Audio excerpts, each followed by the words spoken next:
बिस्मिल्लाहिर्रहमानिर्रहीम। अस्सलाम वालेकुम मेरे पाकिस्तानियों। हमारे हुक्मरान कहते हैं कि हम एक गरीब मुल्क हैं। हाँ, हम एक गरीब मुल्क हैं।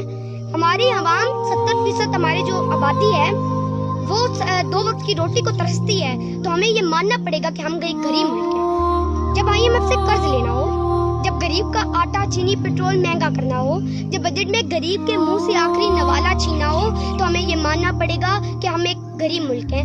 तुम्हें क्या खबर, तुम तो मेरे मुल्क के जज हो ना, तुम तो मेरे गरीब मुल्क के जर्नैल हो ना, तुम तो मेरे मुल्क के DSI हो ना, तुम तो मेरे मुल्क के DP हो ना, तुम तो मेरे मुल्क के सियासतदान हो ना। तुम्हें क्या खबर, जब एक बाप खाली जेब लेकर घर जाता है तो बेटी पूछती है अब्बा आज दूध नहीं लाए, तो वो बाप आंखें चुरा लेता है क्योंकि उसके पास दूध नहीं, अल्फाज भी नहीं होते।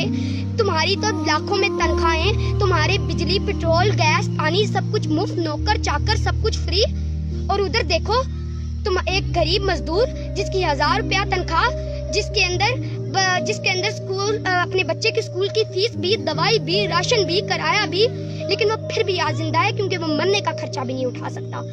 कभी तुम्हारा बच्चा भूखा सोया, कभी तुम्हारे बच्चे ने किताब की जगह चूल्हा उठाया, कभी तुमने सरकारी अस्पताल की लाइनों में धक्के खाए, कभी तुमने राशन के लिए लाइनों के अंदर धक्के खाए? नहीं, क्योंकि तुम मेरे मुल्क के सियासतदान हो और हम एक कसूरवार।